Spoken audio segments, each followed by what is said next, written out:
보도록 하겠습니다. 고린도 전서 13장 1절에서 3절 말씀만 보도록 하겠습니다.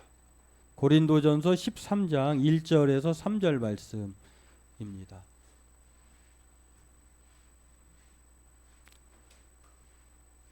같이 읽겠습니다. 내가 사람의 방언과 천사의 말을 할지라도 사랑이 없으면 소리나는 구리와 울리는 꽹과리가 되고, 내가 예언하는 능력이 있어 모든 비밀과 모든 지식을 알고 또 산을 옮길 만한 모든 믿음이 있을지라도 사랑이 없으면 내가 아무것도 아니요. 내가 내게 있는 모든 것으로 구제하고 내 몸을 불사르게 내줄지라도 사랑이 없으면 내게 아무 유익이 없느니라. 아멘. 우리 한번 같이 인사하겠습니다. 하나님은 살아계시고 전능하시고 우리를 사랑하십니다. 이렇게 같이 인사하겠습니다. 하나님은 살아계시고 전능하시며 우리를 사랑하십니다. 아멘. 네. 요즘 제가 사는 아파트 단지에 새로운 손님이 찾아왔습니다. 새가 찾아왔는데요. 방송에서 안내할 만큼 좋은 소식이기도 하고 또 주의하라고 이렇게 방송까지 하는 새 손님이 찾아왔습니다. 우리나라에서만 관찰되는 새 종류가 총 500에서 700여 종에 이르른다고 합니다. 물론 이 기관과 또 학계에 따라서 분류 기준이 다른데, 그 중에 텃새가 몇 종류냐면 우리나라의 텃새, 그러니까 떠나지 않고 우리나라에서만 사는 텃새, 그러니까 가끔 텃새부리지마 하잖아요. 그 텃새가 50에서 75종에 이르르라고 한다고 합니다.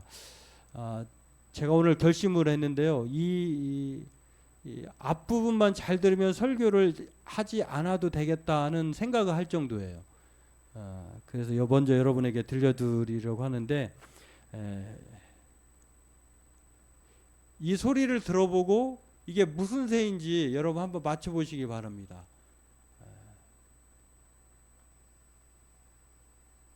소리가 안 났어요.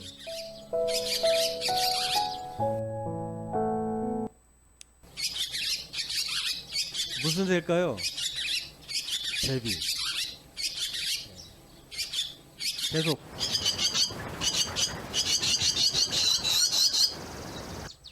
이 새는요? 뭘까요? 까치. 예. 계속 들어보시기 바랍니다. 맞춰보세요. 익숙하다고 해도 틀릴 수 있어요. 세탁다구리.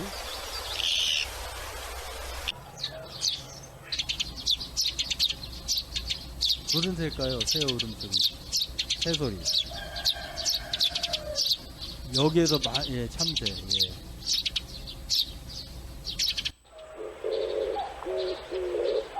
뻐꾸기라고 하는 분이 있을 것 같았어요. 맷비둘기. 우리가 아는 것 같아도 모르는 게 이렇게 많더라고요. 이 새 소리는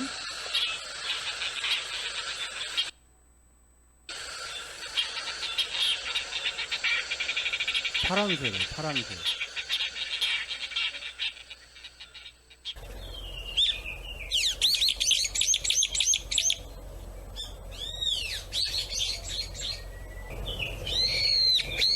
직박구리래요. 직박구리.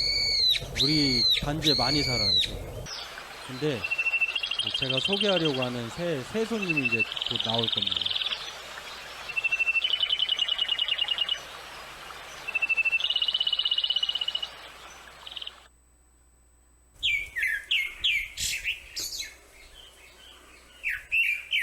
아름답죠?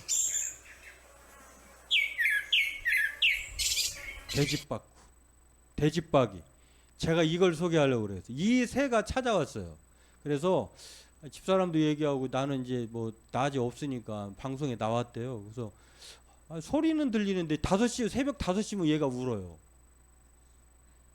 그래가지고 제가 잠입했어요. 우리 집이지만 취재는 아니고 촬영을 했어요. 제가 그 옆 다음 칸에 보면 제가 비 오는 날 아니 다음 왼쪽 거 왼쪽 그림을 제가 직접 촬영한 거예요. 비 오는 날. 아 근데 얘가 아니었어요. 집밖이가 아니고 쟤는 아까 얘기한 직박구리였더라고요. 걔는 원래 있던 애더라고요. 근데 오른쪽에 있는 새 아까 제가 돼지박이 이름도 잘 헷갈려 막. 근데 저 소리가 너무 예뻐. 한번 얘 모양도 예쁜 얘가 찾아왔어요. 철새.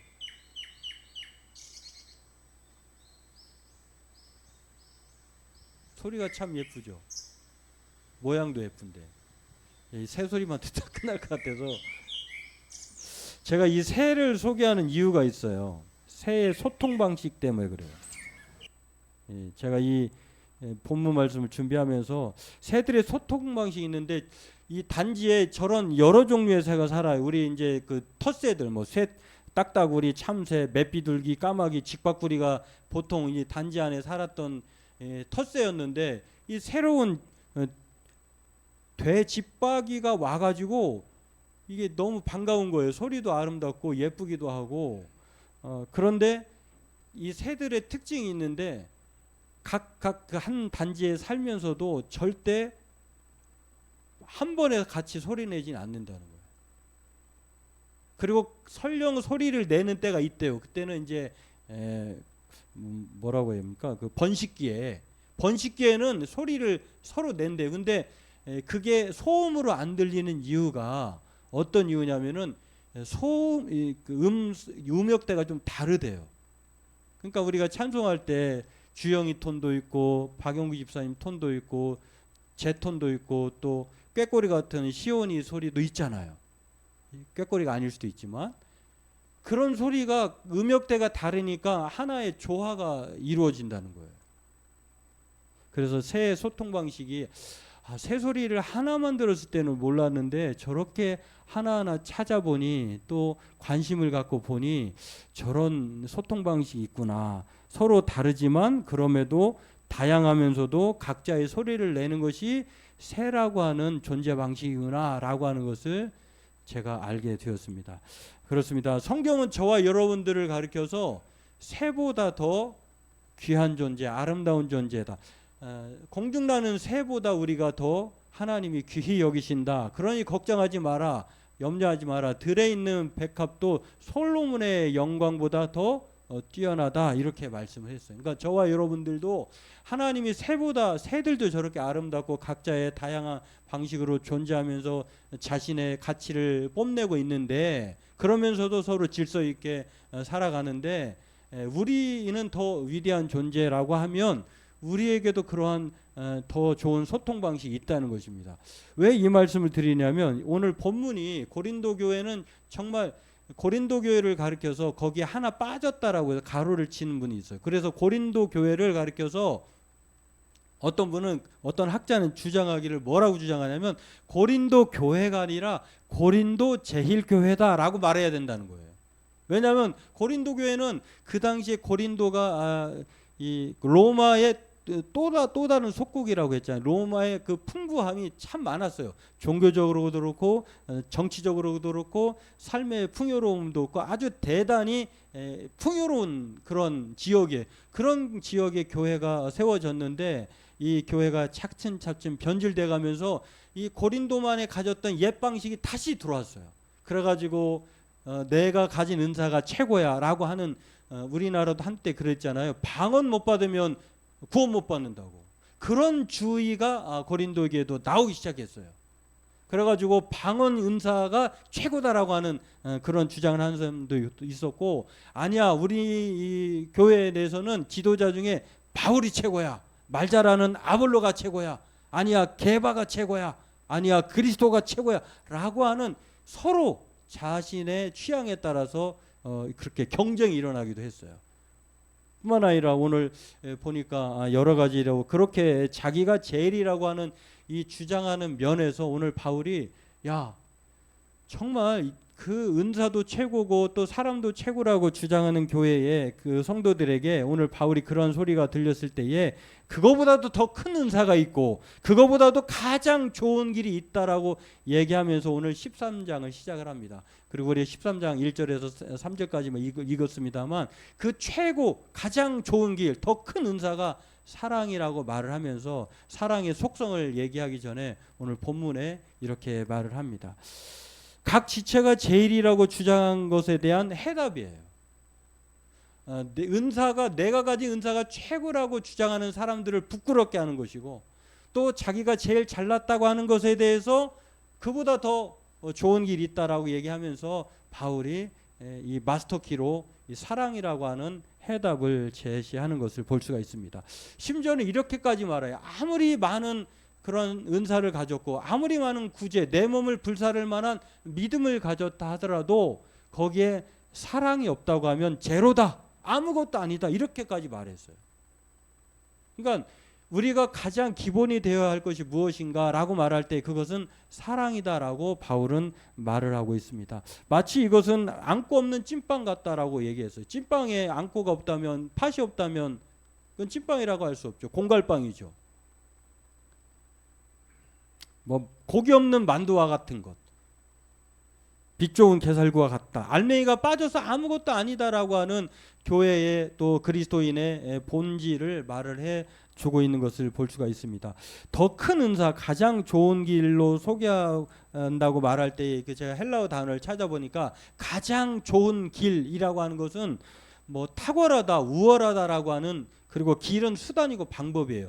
지금 이 고린도 교회에게 필요한 것은 내가 제일 잘났다고 하는 이기적인 그런 주장, 분파와 분쟁이 아니라, 그리고 고린도만이 가지는 그런 세상, 고린도 로마인들이 가장 우월하게 생각했던 그런 경쟁적인 시기적인 그런 것이 아니라 가장 좋은 해결책, 수단, 방법, 그것은 바로 사랑인 것을 말씀하고 있습니다.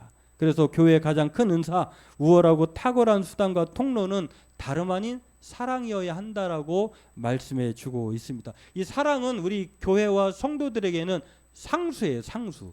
변수가 아니에요.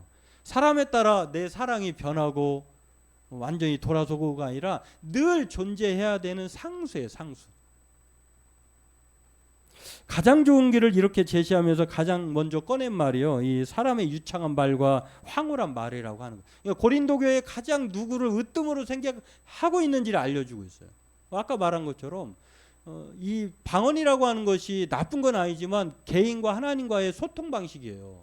근데 남이 볼 때는 알아듣지를 못해요. 그래서 반드시 통변이 필요해요. 그런데 그것을 마치 자랑하는 양 기도할 때도 방언으로 하고 말할 때도 방언으로 하고 하면 이 공동체의 모든 사람이 방언하는 사람들이 아니잖아요. 근데 방언만 주장, 내가 잘났다라고 하는 하나님이 주는 선물을 되레 공동체를 깨트리는 것으로 이것을 바울은 그러지 말아야 한다라고 얘기하는 것을 볼 수가 있습니다. 마치 사랑이 없이 그렇게 소리를 내면 소리나는 구리, 꽹과리와 같다라고. 이 소리나는 것이 뭐 여러 가지 그 음률에 따라서 아름답게 소리를 내면 그것이 음악으로 또 나의 마음을 평온케 하는 그것으로 들리지만, 그것이 없이 제약 없이 막 무질서하게 소리가 들린다고 하면 그냥 그건 기계음에 불과하다라고 말을 하고 있는 것입니다. 은사도 마찬가지입니다. 그래서 하나님은 이 교회 안에 은사를 하나만 두지 않았어요. 뭐 거기에는 사도와 선지자, 교사를 두었다라고 하는 것입니다. 그러면서 우리의 몸에 비유를 합니다.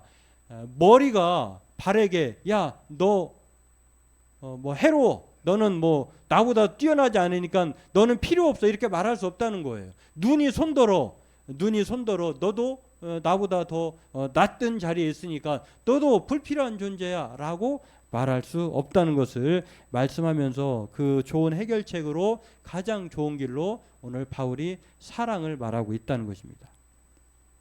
우리의 몸은 하나의 지체만 있는 거 아니잖아요. 우리의 몸은 각자 골고루 다 필요한 지체가 있는 거예요. 머리가 3개일 수 없잖아요. 손이 5개일 수 없잖아요. 손가락이 뭐 2개일 수는 없잖아. 하나님이 각자의 용도에 따라서 아까 뭐 서두에 말한 것처럼 새의 모습이 그렇게 많았는데 우리는 몇 가지만 보고 또 자기가 제일 잘났다고 하는 그런 생각을 가졌던 그런 생각을 우리는 오늘 말씀을 통해서 뉘우치고 깨우치게 합니다. 그래서 이 가장 좋은 길을 사랑으로 제시하는 것을 볼 수가 있는데 우리의 몸에 각 지체가 있어야 하는 것처럼 그렇다는 것이에요. 목사와 성도들 그리고 성도와 목사들 가운데 열등감이 있는 사람이 있고 우월감이 있는 사람이 있어요. 뭐 저도 직접 경험한 바이기도 합니다만 어떤 분도 이제 그러한 말을 이제 하는 것을 보았는데 열등감에 시달리는 교회 목사님과 성도가 있다는데 어떤 때 열등감을 느끼느냐면은 큰 교회 목사를 만났을 때 또는 큰 교회의 성도를 만났을 때 그들 상대적으로 작은 교회에 목회를 하거나 또한 성도들을 그렇게 함께 공동체를 이루고 있는 사람들이 그 사람들 앞에 보면 왠지 작아 보인다는 거예요. 교회 건물이 크고 또 몇천 명이 모이면 그렇지 못한 목사나 성도들은 괜히 뭐 이렇게 열등감에 사로잡혀 있게 된다라고 하는 겁니다. 마치 그냥 가난해도 카푸어처럼 차는 있는데 이제 다른 것은 없는 것처럼 외제차를 타면 성공한 목사이고 사람이고 그 국내 소형차를 타면은 실패하고 그저 그런 사람이다라고 그렇게 판단한 거와 같다는 것입니다. 반대로 또 우월감을 가진 사람이 있어요.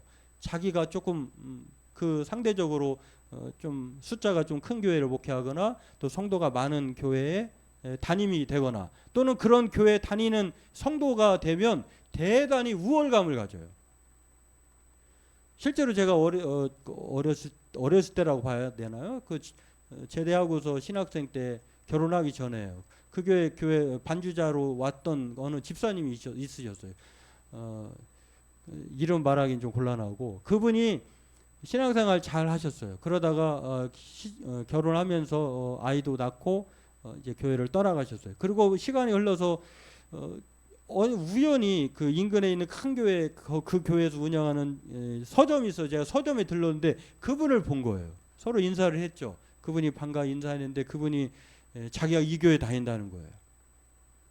그리고 학생처럼 노트를 가지고 있으면서 설교한 내용을 또 자기 목사님을 되게 자랑을 하더라고요.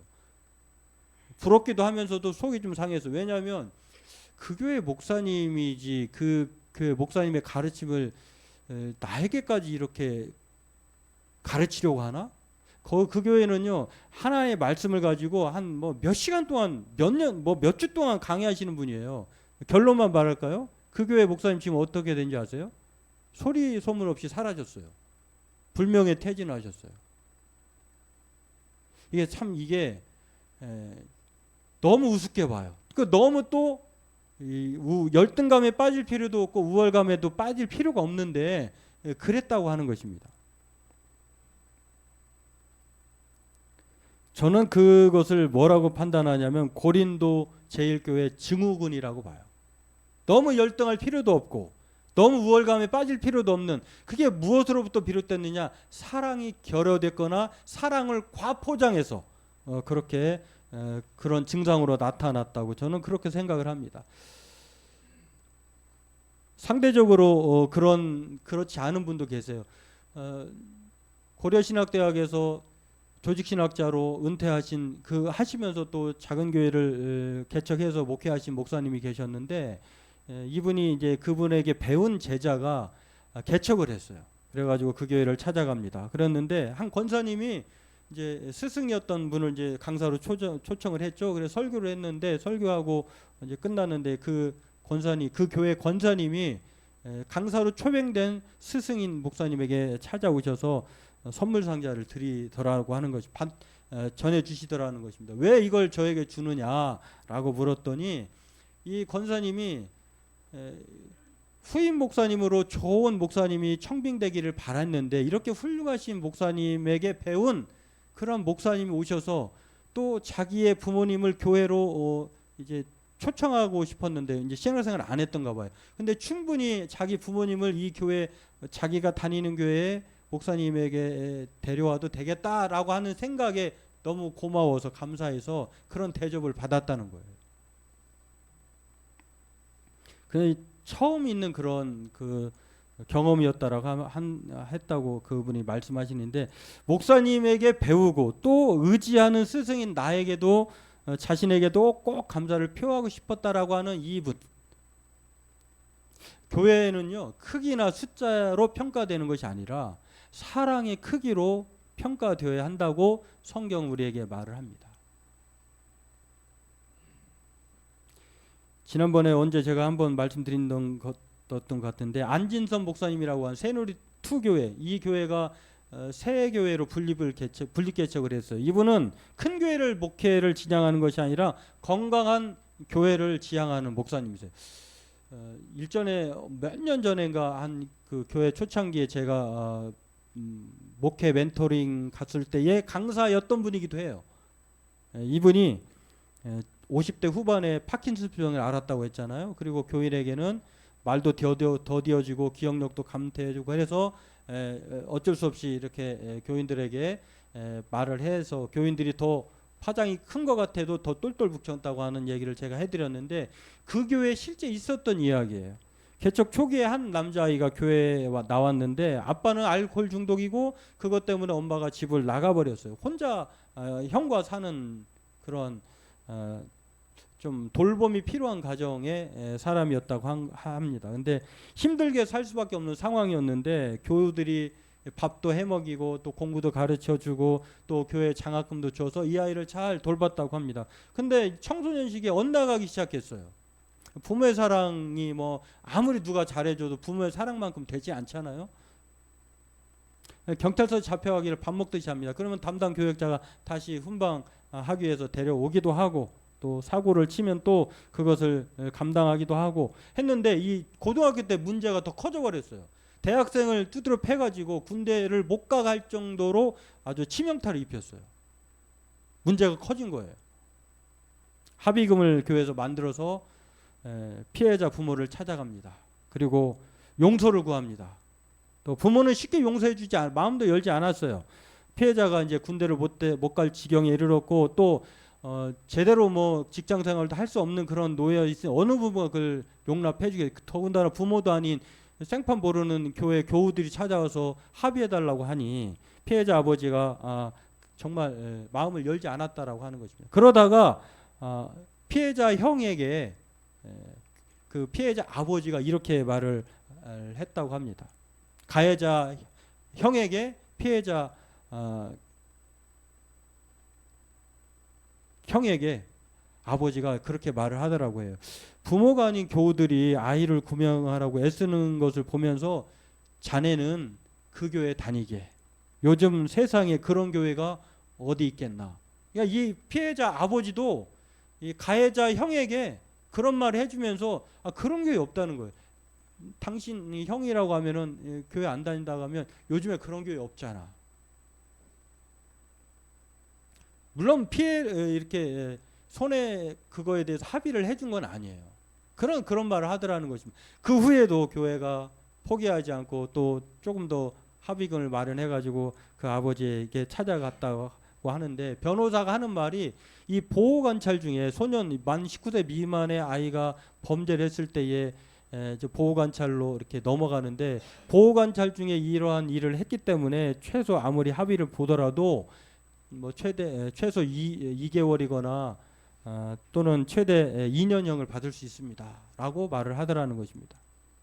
그런데 재판이 시작되었어요. 그리고 재판장의 입에 모두가 시선을 집중하게 되었는데, 뭐라고 판결을 하면서 말미에 소개한 내용을 제가 소개해드리면 이렇게 말을 하더라는 것입니다. 그동안 교회가 아이를 구명하기 위해 애쓰는 것을 보았습니다. 교회를 믿고 풀어줄 테니 교회가 책임지고 잘 돌봐주십시오. 이런 말을 재판장이 하더라는 것이죠. 결국 이 소년을 끝까지 돌봤던 교회에게 재판장도 감흥이 된 거예요. 사랑이 그 아이를 살려낸 것이죠. 여러분, 저와 여러분들에게 하나님은 이 사랑이 없으면 생명나무 실과를 먹지 못하게 하시겠다고 하는 경고의 말씀을 에베소서에 우리는 알 수가 있어요. 정말 그 모든 것을 다 해도 꼭 에베소 같은 교회, 고린도 교회가 에베소 비슷해요. 그 모든 뭐 똑똑하고 또 뭐 믿음도 크고 여러 가지 구제도 했어요. 그런데 사랑이 없는 에베소 교회를 향하여서 너희가 처음 사랑을 잃어버렸구나라고 책망하시면서 뭐라고 말씀하시냐면, 네가 이기는, 만약 그것을 극복하고 이기면 이기는 그에게는 내가 하나님의 낙원에 있는 생명나무의 열매를 주어 먹게 하겠다라고 말씀해 주었어요. 그러니까 사실은 이 사랑이 우리의 구원의 종말론적인 조건이기도 해요. 이 사랑이 없다고 하면 우리는 구원의 생명나무의 열매를 먹지도 못하는 에베소의 입장에 처할 수도 있다는 것을 경고로 말하고 있는 것을 볼 수가 있습니다. 교회 오셨을 때 뭔가 좀 달라진 게 있지 않나요? 뭐가 달라졌죠? 화분이 없어졌죠. 제가 이제 영상을 녹화하려고 딱 보면 이 키 큰 나무가 하나씩 떨어져요. 근데 문을 탁 열었는데 제 마음이 콱 와닿았어요. 좀 살려주세요. 살려주세요. 말은 못하지만 크게 느껴졌어요. 그래가지고 제가 그래 하고 막 더운 날 비가 오기 전에 다 걷어붙이고 다 내놔버렸어요. 여러분 보실 때 얼마나 얘네들이 행복했을까. 살아날 거예요. 제 마음을 바꾼 거는 그 식물에 대한, 비록 식물이라도 그 마음의 일말에 살려야 되겠다는 그 사랑의 마음. 2022년에 방송된 넷플릭스 드라마, 제가 드라마 얘기를 가끔 하는데 드라마만 보는 것이 아니라 드라마도 봐요. 저는 성경책만 보는 것이 아니라 성경책 보면서 드라마를 보는데 꼭 소개해드리고 싶은 내용이에요. 소년재판이 있는데요. 이 드라마가 끝난 종영된 드라마인데요. 실제로 이 드라마 대본을 쓴 사람이 교도소를 4년 동안 돌아다니면서 이 모판을 이제 여기에 아이디어를 제공받아가지고 대본을 쓴 거라고 합니다. 여기 주인공이 아니죠. 지금 이 신임 판사인데요. 저 차태주라고 하는 판사가 아주 불우한 집안의 아이예요. 아버지가 엄청 폭력적이었어요. 근데 폭력에 시달렸는데 그러다 보니까 삐뚤어 나갔잖아요. 근데 이 사람을 끝까지 집요하게 놓지 않았던 판사님이 계셨어요. 그리고 이 세월이 흘러 이 사람은 신임 판사가 되었고 자기를 끝까지 사랑의 끈으로 돌봐줬던 분이 자신의 상사 부장 판사가 되는데, 이 부장 판사가 불명예 퇴진을 해요. 그러면서 이 마지막으로 보여주는 장면인데 한번 들어보시기 바랍니다. 법원을 떠나는 강 판사를 배웅하는 태주. 제가 소년원 출신인 거 아시죠? 저를 도와주시던 판사님 한 분 계셨는데 제가 아무리 노력을 해도 찾을 수가 없더라고요. 근데 왜 부장님이 여기 계십니까? 안녕하십니까. 연화지법 소년 형사 합의부로 오게 된 차태주라고 합니다. 새 출발하는 사람에게 과거는 때로는 상처가 됩니다. 꿈을 이룬 태주가 기특하다는 듯 어깨를 두드리는 강 판사. 한눈에 알아봤지? 감사했다. 너무도 잘 커줘서. 부장님. 너 판사님하고 약속했다. 다시는 법정에 안 서기로. 그때 저 혼내주셔서 제 편 대주셔서 정말 감사했습니다. 예, 이 마지막 말이 참 여운에 남아요. 그때 저 혼내주셔서 제 편 대주셔서 정말 감사했습니다. 부장님, 이런 말을 했어요. 오늘 고린도 교회에게 마치 바울이 그렇게 부장님처럼 혼내는 거예요. 그때 혼내주지 않았다고 하면 고린도 교회가 계속 처음으로 회복되었을까?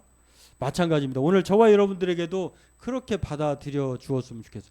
오늘 하나님의 말씀이 그때 우리로 하여금 깨닫게 해주지 않았다고 하면, 혼내주지 않았다고 하면 우리는 계속 제멋대로 고린도 제1교회처럼 내가 제일 잘났어 라고 그렇게 살아갈지도 모릅니다. 그러나 오늘 말씀을 통해서 우리에게 가장 좋은 은사, 가장 좋은 길이 상수가 사랑이라고 하는 것을 늘 생각하면서 우리 교회가 앞으로 건물의 크기도 사람의 숫자도 중요하지만 사랑의 크기가 더 중요하다라고 하는 것들을 늘 생각하면서 그때 혼내주셔서 정말 감사했습니다. 이런 말을 할 날이 올 것으로 생각하고 하나님의 말씀대로 그렇게 살아가는 저와 여러분 되길 바라겠습니다. 기도하겠습니다. 하나님, 오늘 믿음, 소망, 사랑 이 세 가지가 항상 있을 것인데 그 중에 제일은 사랑이라고 하는 오늘 이 말씀의 결론을 다시 한번 기억하면서 우리가 신앙생활 하는 목적이 사랑을 더 하고자 하는 것이고 또 그것이 결론이 바로 영원하신 하나님의 속성이자 본질이고 그것을 닮아가기 위함이라고 하는 것을 늘 생각하면서 우리 또한 하나님의 말씀대로 사랑으로 이거져가는 사랑이 더해져가는 우리 신앙인과 또 우리 교회가 되게 하여 주옵소서. 감사하며 예수님의 이름으로 기도하옵나이다. 아멘.